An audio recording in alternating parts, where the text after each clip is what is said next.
നമസ്കാരം. പെൻഷൻ ന്യൂസിന്റെ പുതിയൊരു വീഡിയോയിലേക്ക് എല്ലാവർക്കും സ്വാഗതം. ക്ഷേമ ക്ഷേമ പെൻഷൻ സമാശ്വാസ ഉടൻ നൽകുന്നതെന്നും 19ാം ക്ഷേമാശ്വാസ ഉടൻ പ്രഖ്യാപിക്കണം എന്നും വാലുശ്ശേരി നിയോജന മണ്ഡലം ആവശ്യപ്പെട്ടു.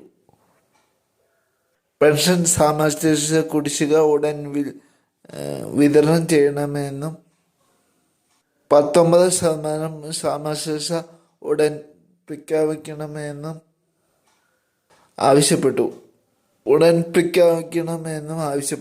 എല്ലാ ദിവസവും പെൻഷൻകാരുടെ കുടുംബത്തിന് പങ്കെടുപ്പിച്ചുകൊണ്ട് സമരം പുറപ്പെടുപ്പിക്കുന്ന പറഞ്ഞു. സമ്മേളനം ഉദ്ഘാടനം ചെയ്തുകൊണ്ട് അദ്ദേഹം സർക്കാരിനെ ഓർമ്മപ്പെടുത്തി.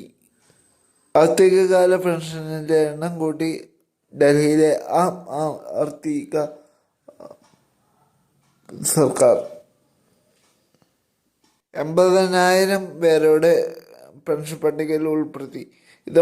ഇതോടെ ഡൽഹിയിലെ വാർഷികകാല പെൻഷൻ 5.3% പെൻഷൻ ഉപഭോക്താക്കളായി. ഡൽഹിയിലെ ഇലക്ഷൻ വരികയായിരുന്നു അടുക്കുമ്പോഴാണ് ഇത്.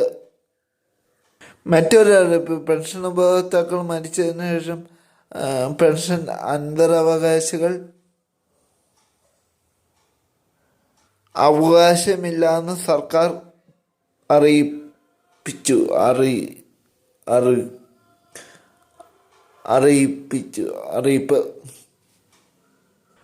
അഡീഷണൽ ചീഫ് സെക്രട്ടറി പുറത്തിറക്കിയ സർക്കുലറിലാണ് ഇത് പറയുന്നത്.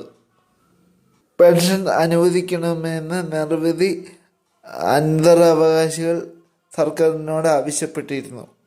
എന്നാൽ തുക സാമൂഹിക 80 വയസ്സിന് താഴെയുള്ള നിത്യാശ്വാസ തുകയാണെന്നും എന്നാൽ അത് അനന്തരാവകാശികൾക്ക് അവകാശമില്ലെന്നും സർക്കാർ പറഞ്ഞു. സാമൂഹിക സുരക്ഷാ പെൻഷനിൽ സർക്കാർ പറഞ്ഞിട്ടുള്ള എല്ലാ നിയമങ്ങളും കൃത്യമായി പാലിച്ചിട്ടുള്ള ആൾക്കാർക്ക് ഡിസംബറിൽ 2 മാസത്തേക്കിട് 3,200 ബാങ്ക് അക്കൗണ്ടിൽ എത്തിച്ചേരും.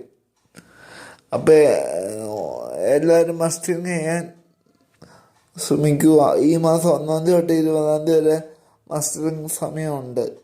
അപ്പോൾ എല്ലാവരും പോയി മസ്റ്ററിങ് ചെയ്യുക. ഇതുപോലത്തെ സർക്കാർ അറിയിപ്പ് പറയാൻ ഈ ചാനൽ സബ്സ്ക്രൈബ് ചെയ്യുക, സപ്പോർട്ട് ചെയ്യുക. നിങ്ങളുടെ അഭിപ്രായങ്ങൾ കമൻറ്റ് ചെയ്യുക.